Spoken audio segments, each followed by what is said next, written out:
Hello party people! Hello! Welcome back to another video. My name is Camilla and today I'm gonna be going over my accepted college portfolio that got me into RISD, the Art Institute of Chicago School of Art Institute, SAIC, SCAD, Pratt, and UT. So there's 5 right there.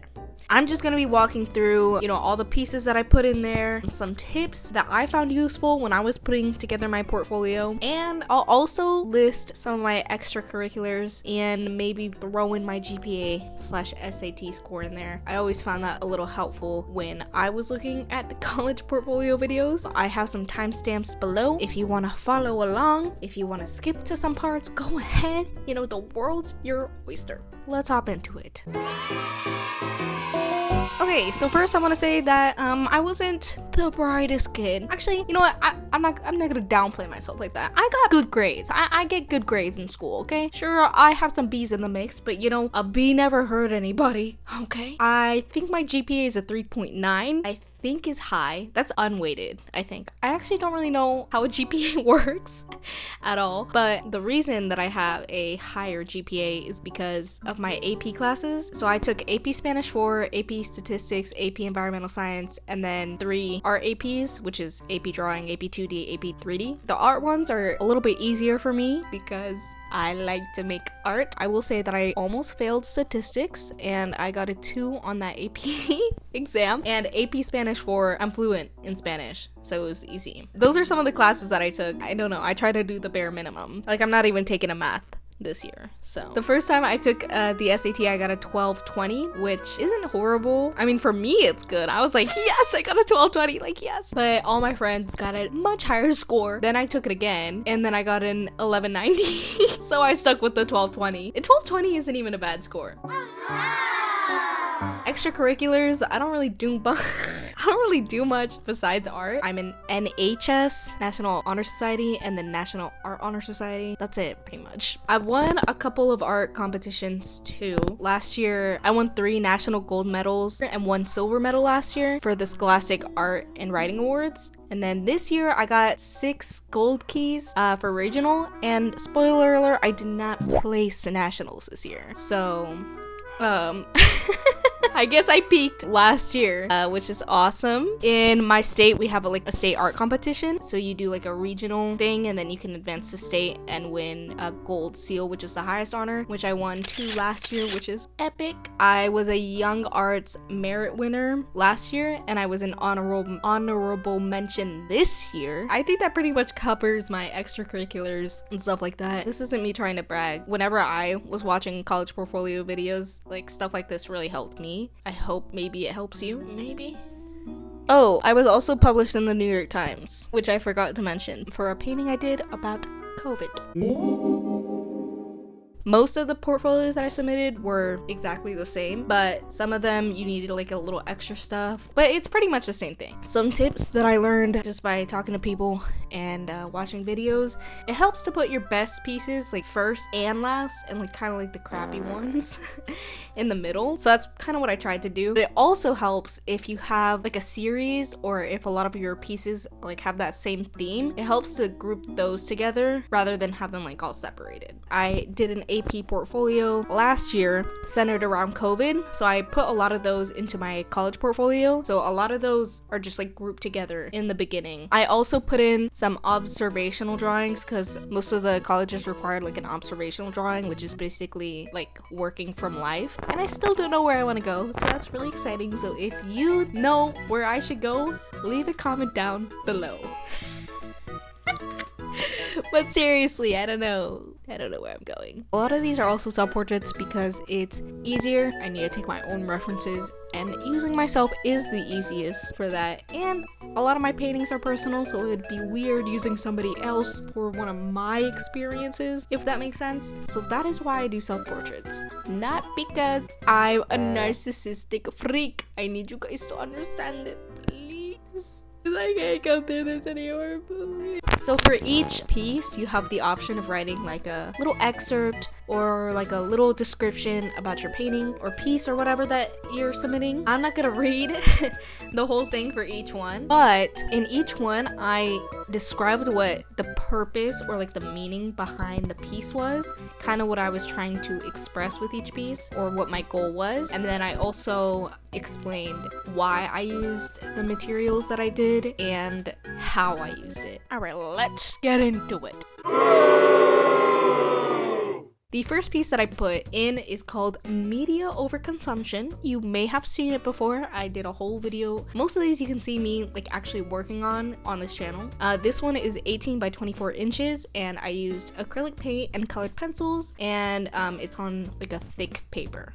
This one was a part of my AP portfolio about COVID. So these next couple ones are all gonna be about COVID and my experiences with it, and I grouped them together because they're all the same theme. The second piece I put in my portfolio is called Quarantine 2020. I made this piece in 2021. Again, it's about COVID, my experience with quarantine. It's also 18 by 24 inches, and I also used acrylic paint and colored pencils, and it's on paper again. If you want to see more in depth about, the meaning behind these pieces, you can check out each piece's individual video, or you can check out my AP portfolio because it covers most of these pieces that I'm about to show you now and kind of what they're about. The third piece is called Permanent Precaution. It's also acrylic paint and colored pencil on paper. Oh, and it's 11 by 14 inches, I want to say. I also used embroidery thread for like the actual stitching. The fourth piece I put in is called Surreal Reality, and that is probably the dumbest name.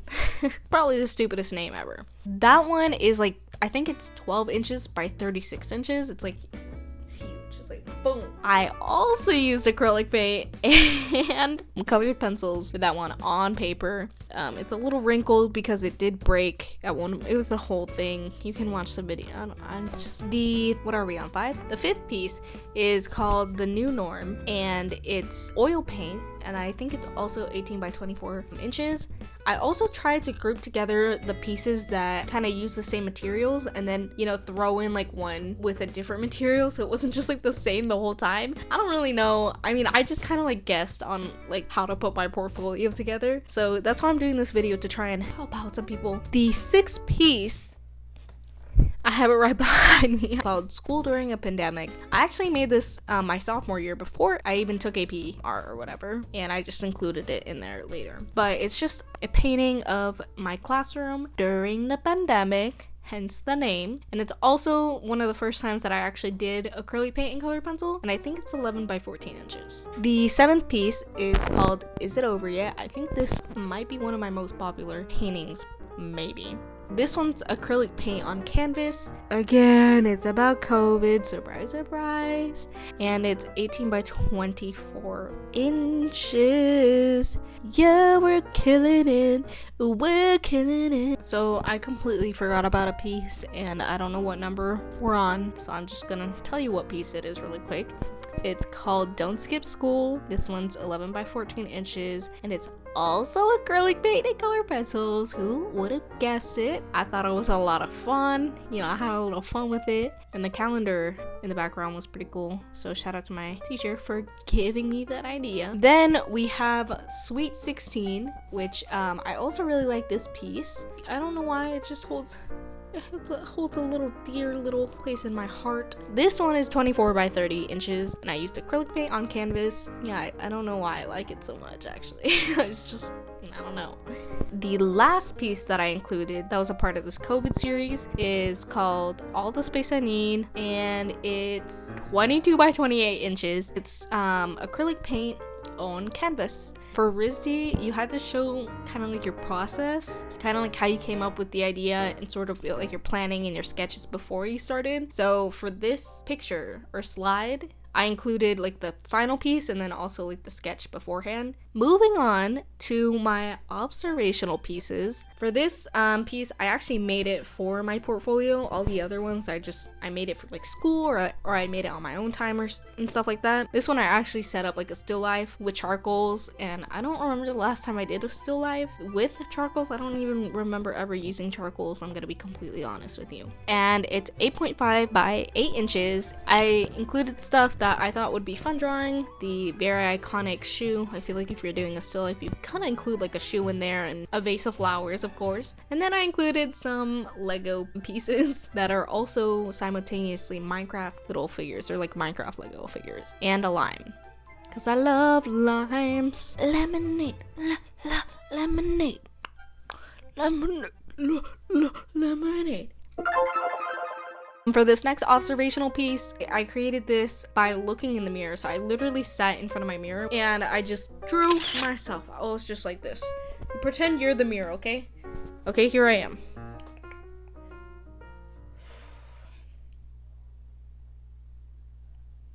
These next two pieces are those pen drawings where I would take like Sharpie or like a ballpoint pen and I would just draw what's in front of me. And usually I'm sat at my desk, so usually it's literally just a drawing of my desk. They don't really have titles. Those pieces are 9 by 12 inches. At the end I have sort of my random pieces. I just burped, I'm sorry. They're kind of pieces that don't really have a theme, so I just kind of grouped them all in here. This piece is called Sleepover with Myself, and it's an acrylic and colored pencil piece on paper, and it's 24 by 30. And this is another one of those where I showed my process for it, so I included like the sketch and then the final piece too. This next one is called 7 Friends. This one is acrylic paint and it's 30 by 24 inches and it's huge. It's huge.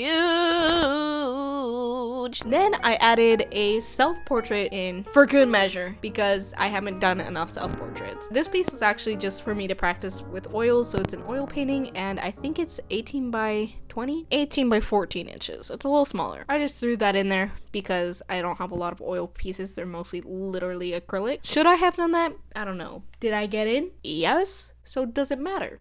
No. Then I have an oldie but a goodie called Out of Sight, Out of Mind. One of my first original pieces with acrylic paint on canvas, and it's 18 by 24 inches. And then last but not least, I put in this painting called Make Yourself Presentable, which is the biggest piece out of all of these, and it's 30 by 40 inches. It's huge. Almost as big as me. Almost. This one's acrylic paint on canvas, and I really went all out for this one. The goal of this one really was just kind of to see how realistic I could get, just for fun. You know me.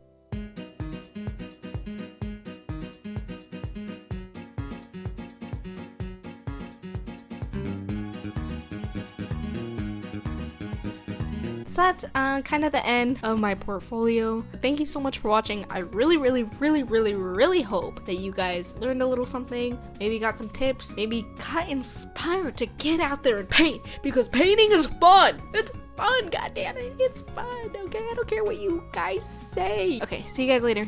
Love you guys. Bye. Bye.